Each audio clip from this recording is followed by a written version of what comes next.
What's up mga idol? Welcome ulit for another content, and for today's video, i-share ko sa inyo yung mga pros and cons na pwede natin ma-consider dito sa Tecno Common 50. Tara, pag-usapan natin.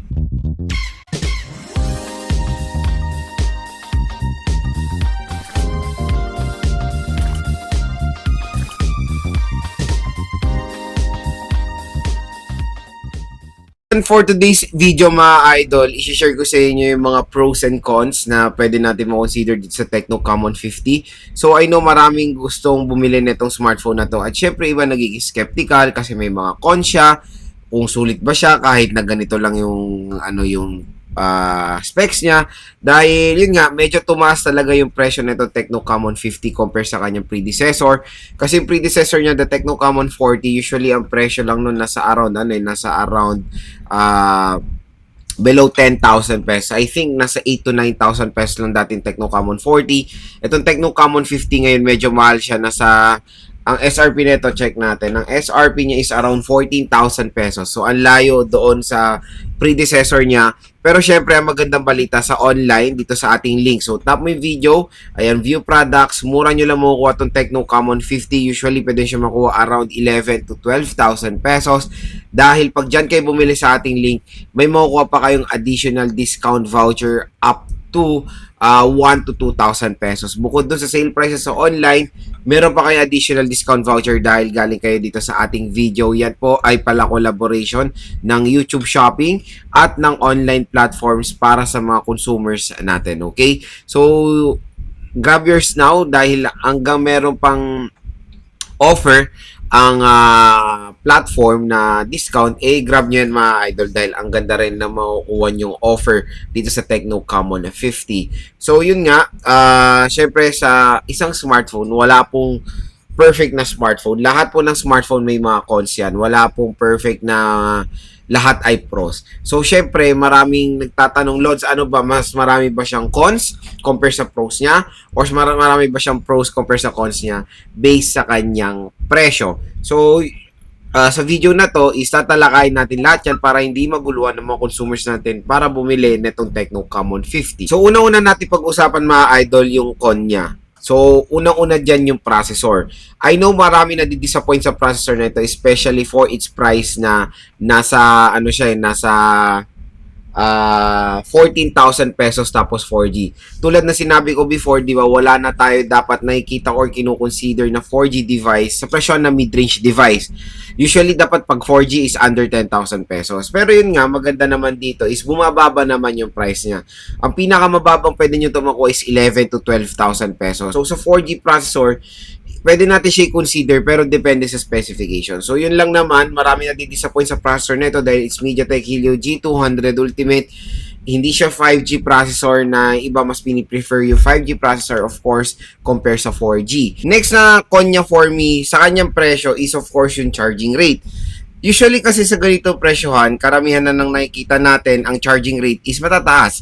Nasa 65, 90 watts, 100 watts, ito nasa 45 watts. Pero sa akin, okay yan. Siyempre sa mga ibang consumers natin, mabababaan sila sa charging rate nito na mas, alam mo yon, mas piniprefer nila yung ibang smartphone na meron matataas sa charging rate. Take for example yung Poco X8 Pro.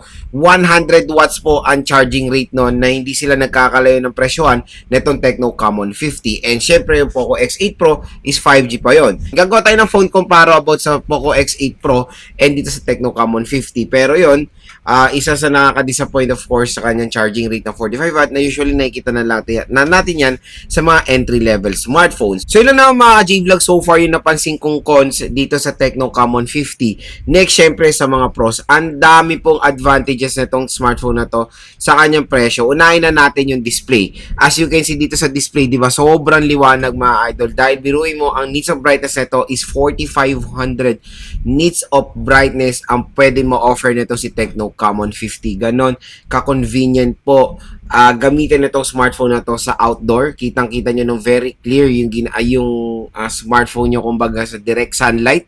Ayan, no? So, napaka-solid. Ang ganda ng resolution, 1.5K resolution pa ang i-offer niya. Malaki rin yung screen size, 6.78 inches.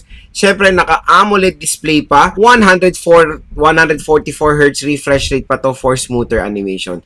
So, napaka-solid gamitan nito si Tecno Camon 50 mga idol. Dahil sa kanyang premium display, panigurado matutuwa yung mata nyo pag ginamit itong device na to.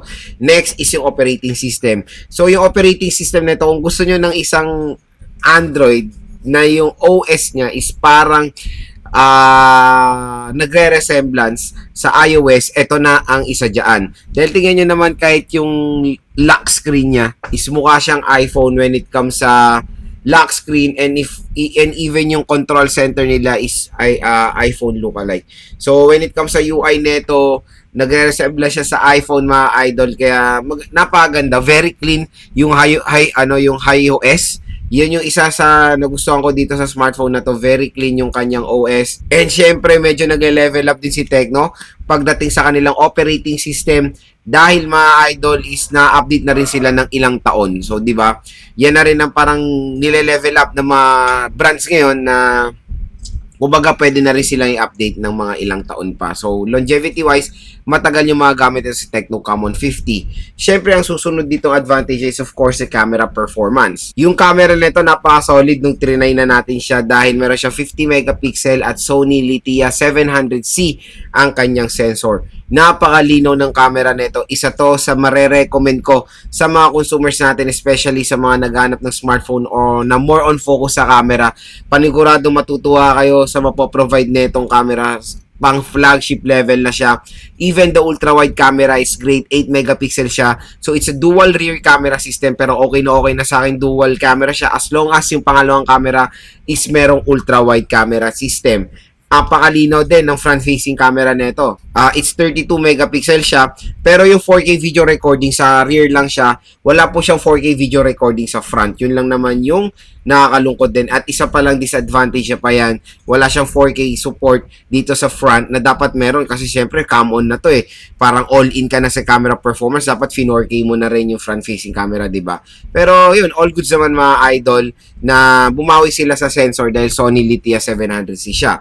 Next, yung battery. Napakalaki ng battery neto, 6,500 mAh. And yan na rin na I think yung napapansin natin mga battery sa karamihan ng mid-range smartphones ngayon, 6,000 na sila pataas. Napakakunat ng battery capacity neto at kumbaga, pagdating sa may bubuga rin siya pagdating sa battery performance and of course sa day-to-day use, panigurado nga abot to ng isang araw.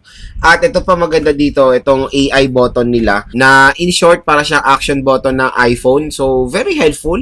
I know it's not a big feature pero helpful siya na meron siyang shortcut key dito. Pwede nyo siyang i-personalize sa flashlight, opening of certain applications, ganon. Kumbaga, matutuwa din yung mga ibang consumers natin kasi meron siyang easy access sa favorite apps or sa favorite feature nyo, di ba? And syempre, yung water protection. Ito ay protected ng IP68 and IP69 water and dust resistant. Yan ang isang mapagmamalaki ni Tecno Camon 50 sa mid-range device, of course, especially sa kanyang presyohan, na usually bihira pa lang tayo makakita ng smartphone na legit na pwede masubmerge sa water. Ito po ay pwede masubmerge sa water within 30 minutes with certain time po mga idol. At yung isa maganda mga idol na pwede nyo siyang gamitin underwater kasi meron siyang mode sa camera niya na parang underwater mode na kasi di ba pag nilublob nyo sa tubig yung smartphone nyo, nag-accidental touch siya yun, nakalock yung screen at pag in-exit nyo yung underwater mode, magbubuga siya ng tubig sa speaker. So, napaka-helpful niya and hopefully sa iPhone magkaroon ng ganyan, di ba? Again, pwede siya masubmerge sa water within 30 minutes na certain deep lang ha. Meron lang tong certain limitation pagdating sa lalim at hindi po siya nire-recommend malublob sa salt water. It's a big no-no. So yun mga ka-J-Vlog, ang ating pros and cons dito sa Tecno Camon 50. And ito pa pala idadagdag ko yung speakers nito, napakalakas dahil sound by Dolby Atmos. Isang advantage din nitong smartphone na to. As you can see, napakadami niyang pros compare sa cons at dahil dyan, natatabunan ng advantages niya yung kanyang disadvantages kaya nagiging sulit din eto si Tecno Camon 50. Again, kahit na 4G siya, Kumbaga, binalance naman ni Tecno yung specification neto for a 4G device all in. Meron siya mga pang flagship specifications na hindi natin makikita rin sa ibang 5G na kapresyo niya. So kahit na 4G siya, no worries mga idol, dito naman sa Philippines, more dominant pa rin ang 4G sa provinces, sa cities, 5G na. Pero no worries, yung 4G mabilis pa rin naman mga idol. At kumbaga, ano yan sabay na sabay talaga sila ni 5G pagdating sa longevity, okay?